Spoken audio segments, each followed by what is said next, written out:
आज 26/11/2021 है और आज 26 नवंबर भी है, यानी कि आज संविधान दिवस भी है। तो अचानक से हमने सोची कि क्यों ना आज हम संविधान पर ही कुछ पढ़ाएं। और कक्षा कक्षा 7 में नागरिक शास्त्र के अंतर्गत एक विषय है, एक पाठ है, पहला पाठ है हमारा संविधान। और ये प्रकरण ही भी हमने यहीं से लिया है, हमारा संविधान। तो आज हम अपने संविधान यानी भारतीय संविधान के बारे में ही कुछ मैं पढ़ाऊंगी। तो पहले शुरुआत करते हैं संविधान। संविधान क्या होता है? संविधान प्रत्येक देश में होता है। विश्व के सभी देशों में संविधान होता है, जो लिखित और अलिखित दोनों रूप में होता है। तो संविधान है क्या? तो संविधान एक नियमों का समूह या संग्रह होता है, जो लिखित या अलिखित अभिलेख के रूप में होता है। लिखित अभिलेख के रूप में होता है, और इस अभिलेख या नियमों के संग्रह या नियमों से ही उस देश की शासन सत्ता या सभी कार्य संचालित होती है। तो इसी तर्ज पर हमारे भारत का भी एक संविधान है। तो भारत की संविधान कैसे बनी, कब उसकी शुरुआत हुई? तो भारतीय संविधान को मैं कुछ पॉइंट की मदद से यहाँ बता रही हूँ। पहला इसमें पॉइंट हम लेते हैं संविधान की शुरुआत। संविधान की शुरुआत कब हो चुकी थी? यानी संविधान की शुरुआत हो चुकी थी सन 1946 को। संविधान की शुरुआत सन 1946 को ही इसकी शुरुआत हो गई थी। और दूसरे पॉइंट पर है आजादी दिवस। हम आजादी दिवस यानी आजादी का दिन कब है? 15 अगस्त सन 1947। यानी आजादी हमें मिली 15 अगस्त सन 1947, लेकिन 1946 में ही संविधान के बनाने की शुरुआत हो चुकी थी, यानी कि आजादी से पहले ही संविधान की शुरुआत हो चुकी थी। और तीसरे पॉइंट पर है संविधान दिवस। संविधान दिवस कब है? यानी संविधान जब बन गया था तो उसको 26 नवंबर सन 1949 ईस्वी को स्वीकार किया गया था अभी। तो 26 नवंबर सन 1949 और आज 26 नवंबर सन 2021, यानी इस और इस सन में अगर हम अंतर देखें तो ये लगभग इससे 72 साल पहले की बात है। यानी आज की 72 साल पहले भारतीय संविधान को स्वीकार कर लिया गया था। अगला है लागू तिथि। ये लागू कब, जब बन गया तो ये लागू किस दिन होगा? लागू का मतलब होता है चालू होना। यानी 26 जनवरी सन 1950, यानी जिस दिन हम गणतंत्र दिवस मनाते हैं उस दिन, यानी 26 जनवरी 1950 के दिन ये भारतीय संविधान यहाँ के भारतीय जनता या भारतीय सरकारों पर संपूर्ण भारतीय शासन व्यवस्था पर लागू कर दी गई थी। यानी उस दिन से वो चालू हो गया था। उसके नियम कानून, उसके अधिकार सब कुछ उस दिन से चालू हो गए थे। तो अब ये भारतीय संविधान कैसे बना, किन परिस्थितियों में बना, किसने बनाया, इन सब बातों को हम आगे देखते हैं। तो भारतीय संविधान बनने के लिए एक संविधान सभा एक संविधान सभा बनाया गया था, जिसके अध्यक्ष थे डॉक्टर राजेंद्र प्रसाद। और एक प्रारूप समिति बनी थी, यानी कि संविधान का प्रारूप कैसा होना चाहिए, इस बात को समझने के लिए भी एक समिति बनाई गई थी, जिसके अध्यक्ष थे डॉक्टर भीमराव अंबेडकर साहब। और डॉक्टर भीमराव अंबेडकर को संविधान का प्रधान कहा जाता है या निर्माता कहा जाता है, जनक भी कहा जाता है। तो निर्माता का मतलब होता है निर्माण करने वाला। यानी कि भारतीय संविधान बनाने में कहीं न कहीं डॉक्टर भीमराव अंबेडकर जी का योगदान सबसे अधिक रहा है, इसलिए उन्हें ही भारतीय संविधान का निर्माता कहा जाता है। तो भारतीय संविधान में लगा समय, भारतीय संविधान बनाने में कितना समय लगा?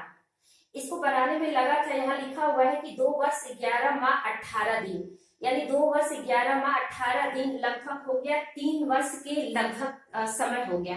अब 3 वर्ष में जो बनी संविधान, तो अगले पॉइंट पर है क्या है, 5वें नंबर पर, विश्व का सबसे बड़ा लिखित संविधान। यानी पूरे विश्व में हमारे देश का संविधान यानी भारतीय संविधान सबसे बड़ा लिखित संविधान है। अब ये बड़ा कैसे हो गया? क्योंकि भारत एक विविधताओं वाला देश है, यहाँ रहने भारत में रहने वाले जो लोग हैं वो कई धर्मों के लोग, यहाँ कई बड़े भूभाग में फैला हुआ भारतीय भूमि जो अलग अलग प्रांतों में अलग बोलियां, अलग वेशभूषा, अलग पहचान, अलग संस्कृतियां हैं और उनके बोलचाल, उनके सोचने समझने की सारी बातों में बहुत सारी विभिन्नताएं हैं। क्योंकि आजादी के समय भारत के सभी प्रांतों में आजादी के लिए लोग उठे थे और वहां पुरुष महिलाएं जो भी सभी ने मिलकर हमें आजादी दिलाया था। इस देश पर सभी का समान रूप से अधिकार था। तो यहाँ संविधान बनाने वालों ने सोचा कि क्यों ना हम एक ऐसा संविधान बनाए जिसमें किसी के अधिकारों का हनन न हो, सभी को समान अधिकार प्राप्त हो और सभी को समान सुरक्षा मिले। सब भारतीय जनता को एक समान अधिकार, एक समानता का अधिकार और उन्हें समान अवसर मिले। उसमें ना कोई छोटा हो ना बड़ा हो, बल्कि भारतीय संविधान के नजर में सभी बराबर हो, कुछ ऐसा नियम बनाया जाए। तो इसीलिए सब लोग ने मिलजुल कर एक 2 वर्ष 11 माह 18 दिन में तो इस संविधान को तैयार कराया था, जो भारत के रहने वाले समस्त भारतीयों को उनके अधिकारों को प्रदान करता था और उसमें कोई भी भेदभाव वो नहीं रखता है हमारा भारतीय संविधान। तो 6ठे नंबर पर लास्ट में हमने लिखी है प्रस्तावना। सबसे पहले भारतीय संविधान का प्रस्तावना है और प्रस्तावना का मतलब परिचय होता है, जिसको भूमिका भी कह सकते हैं। यानी कि संविधान शुरू होने से पहले ये प्रस्तावना है जिसमें उसने संक्षेप में कुछ परिचय दे दिया है कि हमारे संविधान में क्या है। तो इस प्रस्तावना के माध्यम से ही संविधान को की एक बहुत ही अच्छी व्याख्या हम कर सकते हैं, उसको समझ सकते हैं कि संविधान अंदर है क्या। तो इसके कुछ पॉइंट है, जिसमें पहले नंबर है हम भारत के लोग। यानी यहाँ कहा गया हम भारत के लोग, यानी सभी भारत के, यानी हम और आप सभी कह रहे हैं कि हम भारत के लोग। क्योंकि भारत किसी एक व्यक्ति की विरासत नहीं है, भारतीय संविधान किसी एक व्यक्ति की विरासत नहीं है। भारतीय संविधान पर या भारत पर सभी लोगों का समान अधिकार है, यहाँ रहने वाले समस्त लोगों का। इसलिए सबसे पहले इसी बात से शुरुआत की गई है संविधान की प्रस्तावना में कि हम भारत के लोग, यानी कि हम संपूर्ण भारत के लोग ने मिलकर इस संविधान को बनाया है, कुछ इस तरह का। तो दूसरे नंबर पर आता है संपूर्ण प्रभुत्व संपन्न, जिसको हम संप्रभुता भी कहते हैं। संप्रभुता क्या होती है? तो भारतीय संविधान में एक ये शब्द आया है जिसे कि संपूर्ण प्रभुत्व संपन्न, यानी जो भारतीय सरकार होगी वो अपने आंतरिक और बाह्य सभी मामलों में वो स्वयं निर्णायक होगी। वो कोई भी निर्णय ले सकती है, कोई भी कार्य कर सकती है और उस पर किसी बाहरी व्यक्ति का दबाव नहीं रहेगा, कोई हस्तक्षेप नहीं रहेगा। वो अपने आंतरिक मामलों में देश के और किसी भी मामले में वो अपना कोई भी निर्णय ले सकती, कोई भी कार्य कर सकती है। और दूसरे पर है समाजवाद। समाजवाद का मतलब यहाँ से है आर्थिक समानता, यानी कि भारतीय लोगों को यहाँ के पूंजी पर अपने अर्थ जगत यानी अपने उत्पादन के लिए भारतीय पूंजी पर यहाँ के वस्तुओं पर समान अधिकार प्राप्त होगा। यानी कि यहाँ भारत में कोई भी चीज है जिसका उपयोग करके वो अपनी आमदनी बढ़ाना चाहते हैं, अपनी आय अपने कुछ कमाना चाहते हैं, तो इसके लिए वो समान रूप से अधिकार होगा उनका। तो यहाँ समाजवाद का मतलब अर्थ जगत में आर्थिक समानता, कोई ना बड़ा होगा ना कोई छोटा होगा, नहीं यहाँ की भूमि जल किसी चीज पर किसी एक व्यक्ति का स्वामित्व न होकर सभी भारतीयों का समान रूप से अधिकार रहेगा। और अगला है पंथ निरपेक्ष, जिसको बोलते हैं धर्म निरपेक्ष भी बोल सकते हैं। पंथ निरपेक्ष क्या है?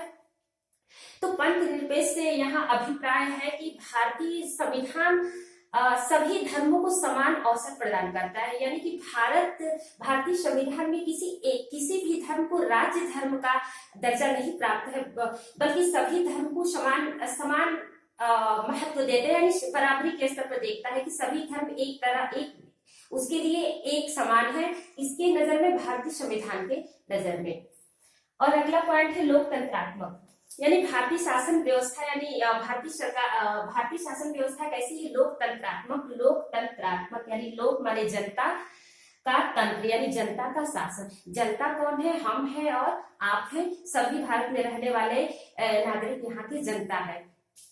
तो यानी भारत में जो शासन होगी वो हमारी ही सत्ता होगी, हमारी ही शासन होगी। हमारी शासन कैसे होगी?